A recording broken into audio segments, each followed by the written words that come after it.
Well!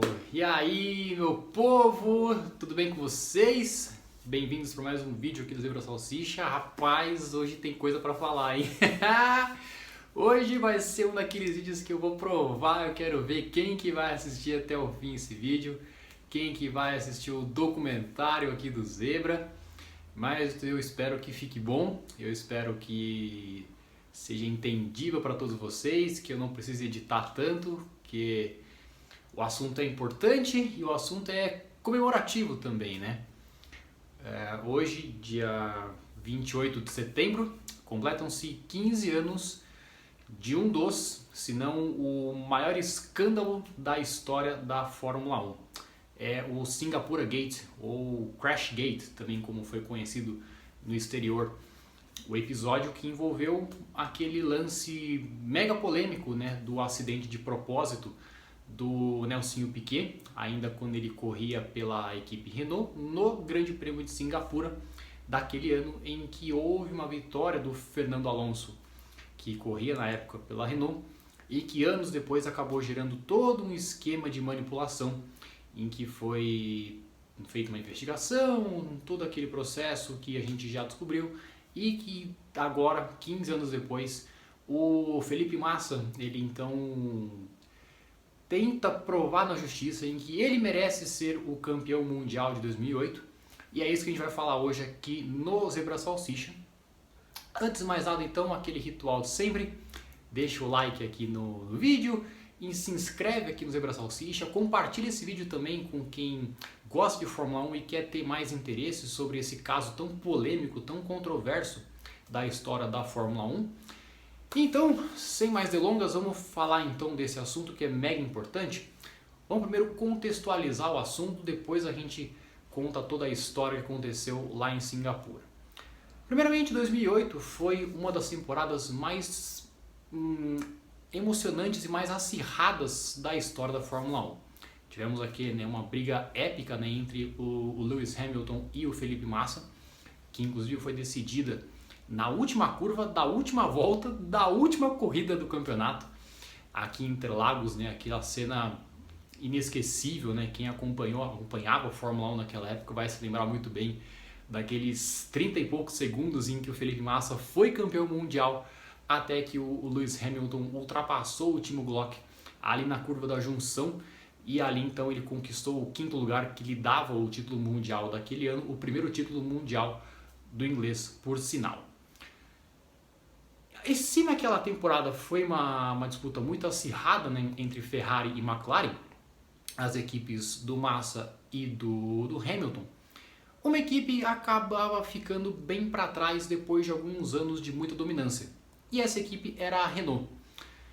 A Renault, que tinha sido bicampeão mundial de construtores em 2005 e 2006 com o Fernando Alonso, que são inclusive os únicos títulos mundiais do piloto espanhol, vinha de uma temporadas bem ruins, né? Em 2007 o Alonso deixa, né, a Renault para se juntar à McLaren, naquela temporada bem conturbada também, naquela disputa entre ele e o Lewis Hamilton.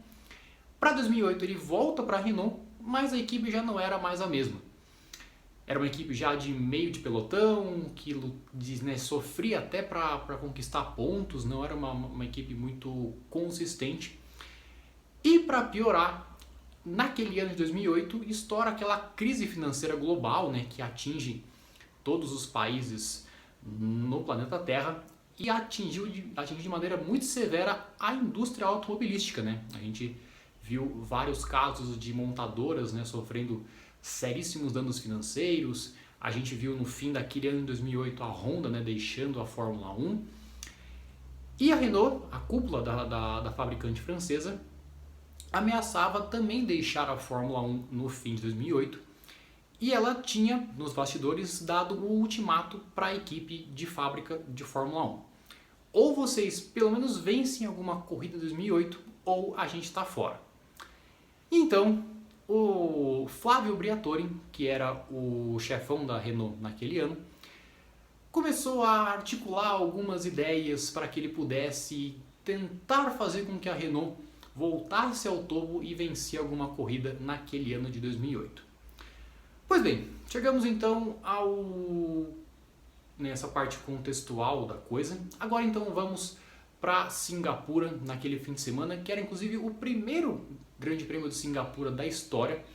Era uma corrida muito megalomaníaca, né, naquela época. Era a primeira corrida noturna da história da Fórmula 1. O Grande Prêmio número 800 da história da categoria também seria disputado lá. Então tudo dava para todo o cenário estava feito para que fosse uma corrida muito histórica lá nas ruas de Singapura.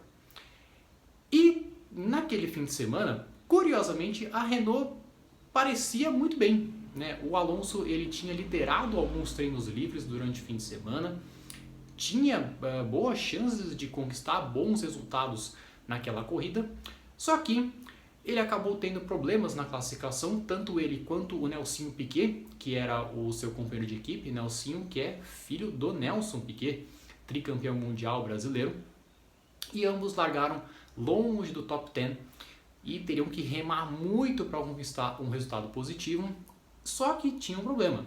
Se a pista de Singapura até hoje, 2023, é uma pista de difícil ultrapassagem, você imagina em 2008, em que os carros eram muito mais difíceis de ultrapassar, tinha muito problema de turbulência os carros daquela época, então havia um problema muito sério para que a Renault pudesse contornar.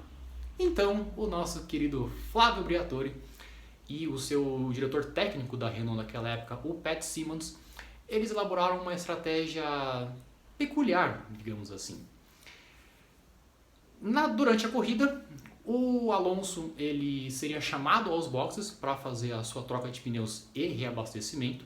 Lembrando que em 2008 a Fórmula 1 ainda permitia o reabastecimento durante a corrida. Então o Alonso seria chamado para os boxes para fazer a sua troca de pneus e reabastecimento. E aí, algumas voltas depois, o Nelsinho Piquet seria instruído a bater o carro de propósito para que o safety car fosse acionado e com isso o Alonso, que já teria feito a sua troca de pneus, conseguiria escalar o pelotão para assumir a dianteira da corrida. E foi exatamente isso que aconteceu. Na volta 12 daquela corrida, o Alonso para nos boxes para fazer a sua primeira parada de pitstops e 2 voltas depois, o Nelsinho Piquet, na curva 17 do circuito de Marina Bay, bate o carro no muro, deixa o carro todo destruído, cheio de destroços, tudo mais. E então o safety car é acionado para recolher o pelotão, para que a direção a organização da pista faça a limpeza do circuito e retire o carro do Nelsinho Piquet de lá. E qual que é a parada? Na época, em 2008, quando havia o regime de safety car, não era feito como é atualmente. Naquela época, no momento que o safety car era acionado, o pit lane era fechado e aí então os carros eram reagrupados em fila indiana e aí sim, quando todos eles estavam alinhados, o pit lane era aberto e aí todos os carros entravam no pit lane, caso fosse necessário, para fazer a sua troca de pneus e reabastecimento. E foi isso que aconteceu. O safety car entrou na pista, todo mundo foi reagrupado, realinhado e então eles entraram nos boxes. Abre parênteses. É a partir daí que entra a história do Felipe Massa daquele Grande Prêmio de Singapura. Quando o Massa vai para os boxes fazer a sua parada de pitstops, ele era o líder da corrida naquele momento. Só que durante a sua parada de boxes de boxes para troca de pneus e reabastecimento, a Ferrari acaba autorizando a saída do Massa com a mangueira de combustível ainda atachada ao seu carro. Quando ele recebe a luz verde para sair da sua posição no pit lane, a mangueira ainda estava lá e aí ele sai do pit lane com a mangueira ainda dentro do carro e gera todo aquele caos dentro do pit lane, ele carregando a mangueira de combustível pelo pit lane adentro. Aí os mecânicos têm que correr o pit lane inteiro para poder buscar a mangueira do Massa, depois retiram a mangueira, ele continua na prova, depois ele acaba sendo punido por conta disso. E aí no fim da prova, o Massa acaba ficando longe dos pontos e o Lewis Hamilton, que era o seu rival pela disputa pelo título naquele momento, acaba chegando na terceira posição, o que dá ao Hamilton uma vantagem para ele nas corridas finais do campeonato. Fecha parênteses. Voltando então ao caso do Alonso. O Alonso, com essa estratégia né, que a Renault fez, ele então toma a ponta da corrida, caminha tranquilamente rumo àquela vitória, que até aquele momento parecia um caso de muita sorte, né? Obviamente na época ninguém sabia do escândalo que viria a acontecer naquele momento. Ele vence a corrida com aquela pitada de sorte e tudo mais, e em tese cumpre aquele requisito que a Renault, a fábrica francesa, tinha proposto para a equipe naquele ano. Curiosamente, aquele lance parecia ser de fato um lance de sorte para a Renault, porque na corrida seguinte, que foi o Grande Prêmio do Japão, o Alonso ganha de novo, e ganha só de uma maneira muito mais contundente do que foi em Singapura. Então, tudo indicava que de fato foi um golpe de muita sorte que o Alonso teve naquela corrida, que lhe permitiu vencer o Grande Prêmio de Singapura. E então, a partir daquele momento, tudo ficou como se nada tivesse acontecido, como de fato foi uma circunstância muito peculiar, né, da corrida naquele momento. E aí o campeonato prosseguiu, teve aquela decisão super polêmica, né, aqui em Interlagos, mas que acabou tudo se resolvendo da maneira como a gente conhece até hoje, com o Hamilton sendo coroado campeão do mundo e o Massa, que teve a sua melhor temporada naquele ano, acabou ficando com o vice-campeonato.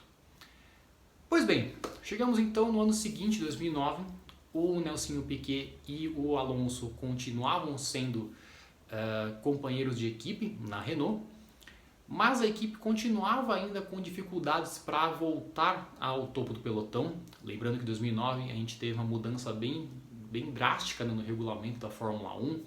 E o Nelsinho Piquet fazia uma temporada bastante ruim pela Renault. O melhor resultado que ele teve naquela temporada foi um 10º lugar, em que na época a Fórmula 1 ainda só dava pontos para os 8 primeiros colocados, não os 10. E então, no meio do ano, a Renault então demite o Nelsinho Piquet para colocar no seu lugar um então jovem piloto, o Romain Grosjean. A demissão do Nelsinho Piquet gera uma insatisfação do seu pai, o Nelson Piquet, que então ele já que sabia do assunto que tinha acontecido um ano antes, resolve então abrir o bico. Ele então denuncia o esquema que foi feito em 2008 para a FIA, que passa a fazer uma investigação junto à Renault e junto a toda a equipe, né, que estava tramando aquele esquema. E o Nelson Piquet também vaza essa informação para o Reginaldo Leme, né, comentarista da época da TV Globo, que era, né, a emissora oficial da Fórmula 1 aqui no Brasil. E o Reginaldo Leme, no Grande Prêmio da Bélgica daquele ano, em setembro de 2009, anuncia para o mundo então esse esquema de manipulação que a Renault tinha feito no Grande Prêmio de Singapura do ano anterior. Aquele assunto obviamente chocou o mundo da Fórmula 1, né? Ficou aquela cena absurda, né? Como assim, né? A Renault cria toda essa situação para prejudicar o Nelsinho Piquet e fazer com que o Alonso vencesse a corrida, tudo mais. A FIA então, após a sua investigação do caso, né, teve o seu veredito, em que ela entendeu que o Flávio Briatore e o Pat Symonds, que eram os cabeças do esquema, eles teriam que ser, eles foram declarados culpados, aliás, pelo caso, e ambos foram banidos do esporte. O Briatore foi banido para sempre da Fórmula 1 e o Pat Symonds foi banido por um período de 5 anos. O Alonso ele foi declarado inocente da investigação. A FIA entendeu que ele não tinha como saber daquele esquema. Sei. E então não aconteceu nada com ele. E o Nelsinho Piquet também acabou sendo... Ele não foi condenado a alguma pena pela FIA, por justamente ele ter delatado o caso e ele ter cooperado com as investigações em relação à FIA. Então a federação entendeu que não havia necessidade de puni-lo com algum banimento ou algo do gênero. Pois bem, então fechamos o caso, né, o histórico de como aconteceu todo esse esquema junto à Renault e a investigação que a FIA acabou punindo os diretores da Renault naquela época. Então, pula 2009 e voltamos para 2023, quando em março desse ano o ex-chefão da Fórmula 1, o Bernie Ecclestone, ele dá uma entrevista para um site alemão, o F1 Insider, e afirma que ele já sabia desse esquema da Renault desde 2008, só que ele optou por não revelar essa informação para proteger a Fórmula 1 de mais um esquema de manipulação. Lembrando que em 2007 a Fórmula 1 já tinha sido atingida por um esquema bem feio de manipulação, que foi o esquema de espionagem envolvendo a McLaren e a Ferrari, que gerou também todo um escândalo junto à Fórmula 1. Aí você imagina, né? 2 anos seguidos com todos esses escândalos junto à Fórmula 1 manchariam demais a imagem da categoria no mundo. Então, na visão do Bernie Ecclestone, ele optou por não revelar esse assunto para proteger a categoria, mas ele deixou claro que ele já sabia desse assunto, tanto ele quanto o Max Mosley, que na época era o presidente da FIA, e o Charlie Whiting, que era o diretor de corridas da FIA naquele momento. Essa suposta informação que o Bernie Ecclestone divulgou ao mundo chamou a atenção do Felipe Massa e ativou a sua fúria, se a gente pode dizer assim, ou seu desejo de justiça, não sei. Então ele resolveu mover um time de advogados, não só aqui no Brasil, mas em outras regiões do mundo, para estudar maneiras de como provar que a FIA deveria punir a Renault de uma maneira muito mais contundente, e não somente a Renault, mas anular aquele Grande Prêmio de Singapura. Afinal, ele foi manipulado, então a corrida não deveria ter existido, e se a corrida não deveria ter existido, o Massa deveria ter sido campeão mundial de 2008, afinal ele, com a suposta anulação daquele Grande Prêmio de Singapura, ele conquistaria mais pontos que o Hamilton naquele mundial, e então ele seria declarado o campeão mundial de 2008. Ok? Essa então é a parte noticiosa, a parte histórica da coisa, e todos os desdobramentos desse caso ainda estão sendo alvo de discussões, de negociações, né? Essa suposta ação que os advogados do Massa devem propor junto à FIA ainda está em processo de análise, de julgamento, então vamos ter que ver as cenas dos próximos capítulos para entender esse assunto. Vamos então para a parte opinativa da coisa, porque é o seguinte, meus amigos, existe uma coisa no direito, eu sou advogado também, além de ser criador de conteúdo, antes de virar criador de conteúdo, eu ainda sou advogado, inclusive, mas existe um instituto dentro do direito, e em qualquer direito que você, no mundo civilizado que exista, que chama-se prescrição, que é a perda de você pleitear um direito de algo. Então vamos dar um exemplo muito besta aqui. Digamos que você emprestou uma quantia em dinheiro para uma outra pessoa, e essa pessoa não lhe pagou aquele empréstimo. Você, obviamente, vai procurar as vias legais para reaver esse dinheiro que você emprestou para essa pessoa, seja através de uma cobrança, seja através de uma ação judicial ou alguma carta, qualquer meio que você possa entender legítimo para cobrar esse dinheiro que você deveria receber de volta. Você tem direito de cobrar, seja ela da maneira que for, porém você tem um período de tempo para fazer esse tipo de cobrança, que de acordo com cada legislação ao redor do mundo é determinado de acordo com as leis daquele país. Só que, assim, no mundo globalizado, nesse mundo civilizado, no mundo ocidental que a gente conhece, não existe em lugar nenhum do mundo um local em que você possa pleitear esse tipo de direito, seja, né, você cobrar um dinheiro que você emprestou, ou seja, tentar recuperar um título mundial de Fórmula 1, depois de 15 anos, cacete. Cara, não existe, está prescrita essa questão do Massa. Não existe em lugar nenhum do mundo em que você possa buscar algo 15 anos depois. Infelizmente, o Massa teve todo esse tempo para buscar uma correção daquilo que ele entende como justo, e só agora que, depois de uma suposta declaração do Bernie Ecclestone, não é nenhum fato novo, né? uma nova prova, ele resolve correr atrás do que ele entende ser correto. Cara, não dá, infelizmente não dá.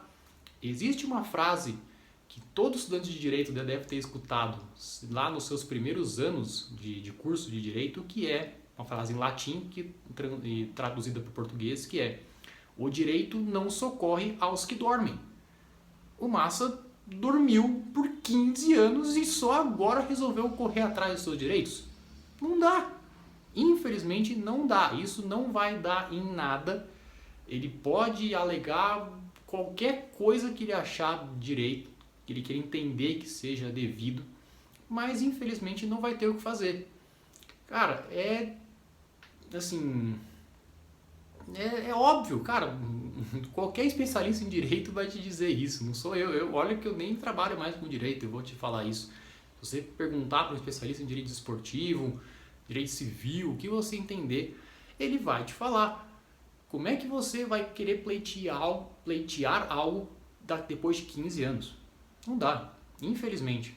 Essa é a grande verdade. O Massa vacilou.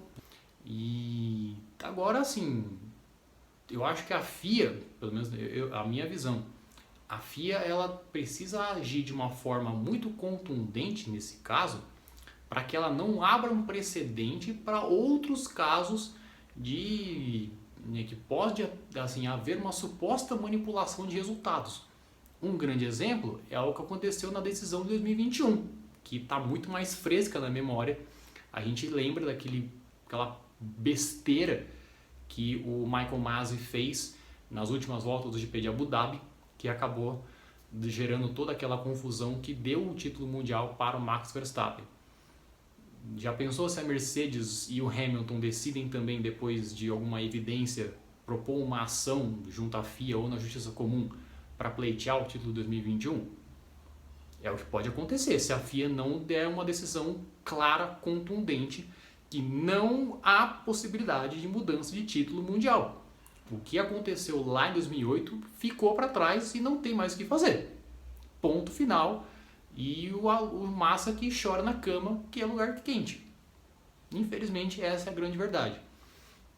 Gostaria muito que o Massa fosse campeão? Pô, aquela temporada 2008 foi brilhante do Massa. Foi de longe a melhor da carreira dele na Fórmula 1. Pilotou como gente grande, desbancou o então campeão mundial, que era o Kimi Raikkonen, correu demais.